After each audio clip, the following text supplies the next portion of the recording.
Shalom. All praises, honor, and glory goes to Yahweh, Bahashem, Yahweh Shai, divine self and apostles at Great Millstone. All right, peace, salutations to those for life. And say Shalom. What's up to the spirit? Hopefully you be edified. All right, this is Malachi chapter 4, the first chapter. I'm sorry, the fourth chapter, the first verse. It says, "For behold, the day cometh that shall burn as an oven, and all that proud, and all that do wickedly shall be stubble." So it's gonna come a day. It's gonna bring fire, man. It's gonna be as hot as an oven, which technically way more hotter, But the Lord is, bringing forth an example, you know, and the reason for the Yahweh Bashim Yahweh Shai, the reason for him coming, to burn, to bring forth fire. All right, is because of the wicked things, all right, that people do. You know what I'm saying? All right, the scripture said they have no cloak, right, for their transgressions. So really, what I'm saying, when you're transgressing and you're sinning, for the most part, what you're doing, you should say, wicked. And part of not having a cloak is really not caring. You have to put forth an effort. All right, you have to show your Bashim Yahweh Shai rather than just giving him lip service. And it says shall be stubble. All right, and it says in the day that cometh shall burn them up. So that means the Lord is pissed off. All right, you know what I'm saying? This is Old Testament. Yahweh Bashim Yahweh Shai. He's speaking on the end times. He's speaking on bringing forth fire. And it says them up, which is meaning the people.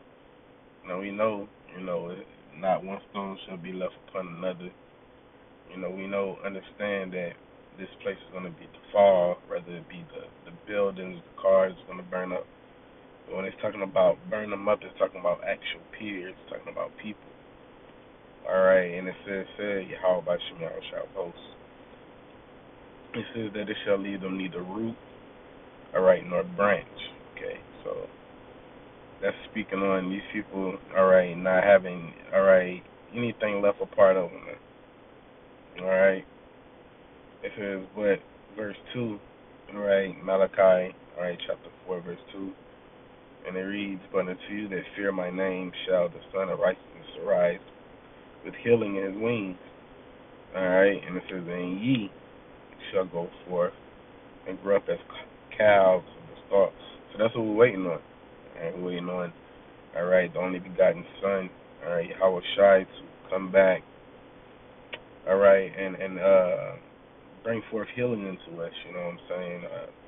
But you have to fear the name of the Lord, which majority of these people, they don't fear the name, all right? You'll have people that's quote-unquote know the truth, and they'll use his name, all right, in vain, all right? Or you have people that call themselves, all right, Hebrew Israelites and don't believe in the name, or maybe using a whole different name rather than Yahweh Shem Yahweh Shai. But at the end of the day, it says what, all right, the elect, all right, those that's waiting upon the Lord is waiting to be healed. All right, going back to Psalms 91. All right, and it says, "He shall go forth and grow up as cows in the stall." And it says, "And ye shall tread down the wicked." All right, going into the Edomites. All right, also going into 2/3 and the heathens. All right, it says, "For they shall be ashes under the soles of your feet. In the day that I shall do this, said the Lord of hosts, Yahweh." All right, so we come into a time where Yahweh is going to stand forth his only begotten Son. All right, and there's going to be an all-out war. All right, and the elect, all right, is going to be a part of the Lord's army. All right, and basically they're going to tread these people under their feet, man. All right, it says, "Remember ye the law of Moses, my servant, which commanded unto him upon Rob for all Israel with the statutes and judgments."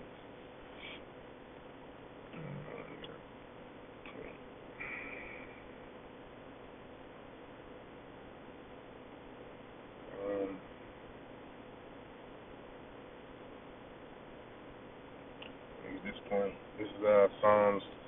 All right, pretty familiar scripture.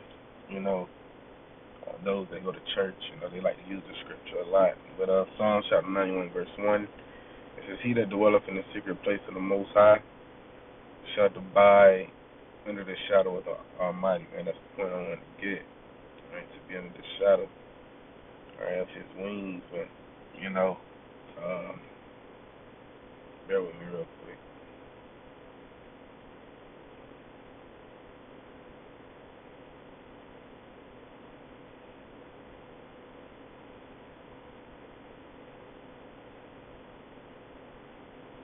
Uh,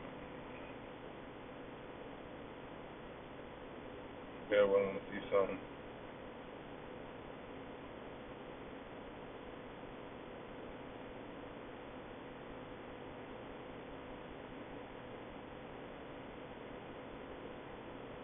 Right.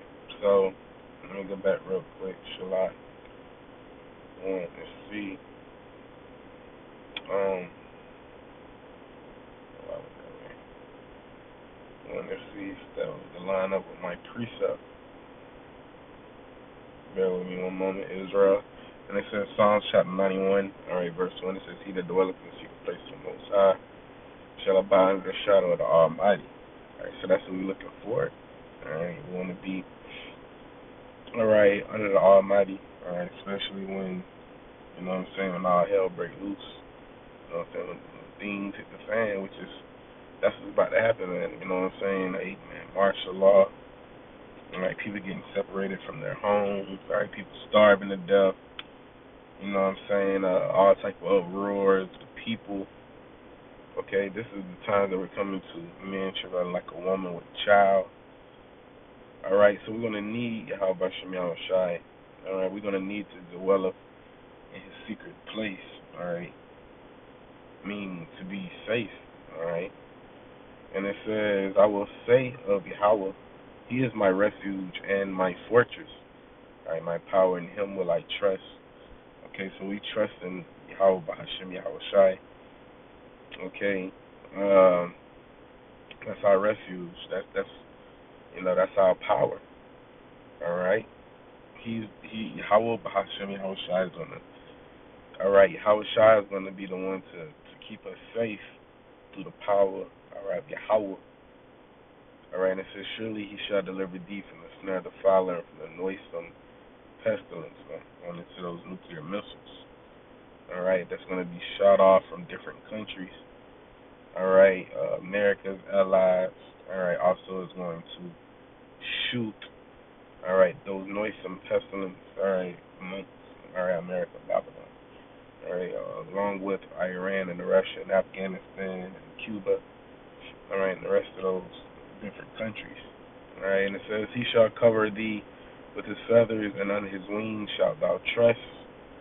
All right, and it says, "His truth shall be thy shield and buckler." That's what the scriptures say.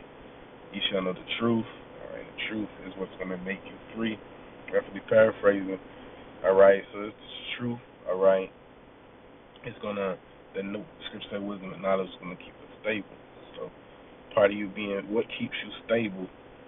To be stable, all right, when they say buckle up, all right. For example, all right, if you're in the car, all right, you have a child and you buckle him with the seatbelt, all right, it's for him to be stable, all right. And so wisdom and knowledge is gonna keep us stable in that time, all right. So meaning, all right, the truth, all right, is gonna, all right, having an understanding of the knowledge, understanding of how by Shem Yahweh Shai, all right, is gonna keep us, all right, comfort, and it's gonna keep us, all right, from harm's way. Now, some of us is gonna have to die for the truth, all right, all right. Some of us may, all right, check out before having to die from the truth, but the scripture said the dead is gonna be risen first in the Lord, so that's what you gotta keep hope in. Says, "Thou shalt not be afraid for the terror by night, nor for the arrow that flies by noonday, by day." I'm sorry. So that's that noisome pestilence, and that arrow lines up this flying, which is the nuclear missile. All right. And it says, nor for the person that walking in darkness, nor for the destruction that wasteth at noonday. There you go. So that arrow and that noisome pestilence is coming to bring, all right, destruction. Okay. Verse 7 said, a thousand shall fall at thy side, and 10,000 at thy right hand. There shall not come nigh thee. All right. So it's going to be a lot of people that's going to get hit, all right, with these nuclear missiles. Man. There's going to be a lot of people that's going to, all right, starve, all right, to starve to death. Okay. There was,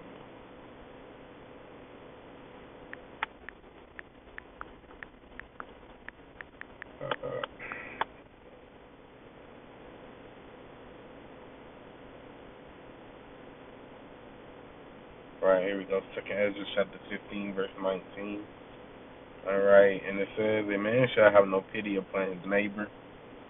All right, it says, but shall destroy their houses, all right, with the sword. Whether it's gunfight, all right, whether it's knives, machetes, all right.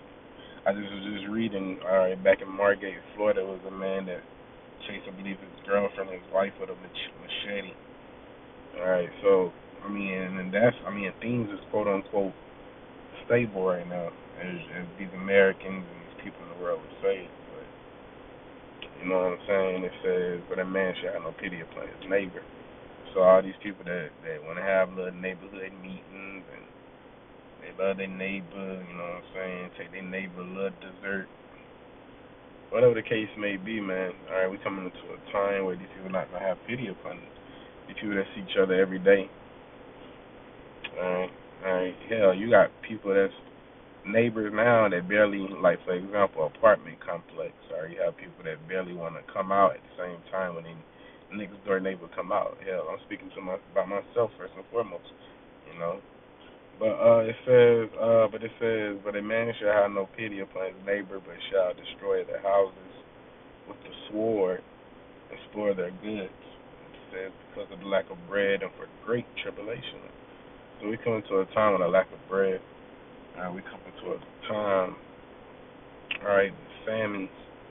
All right, when people is uproaring, all right, because they don't have food, man. You know.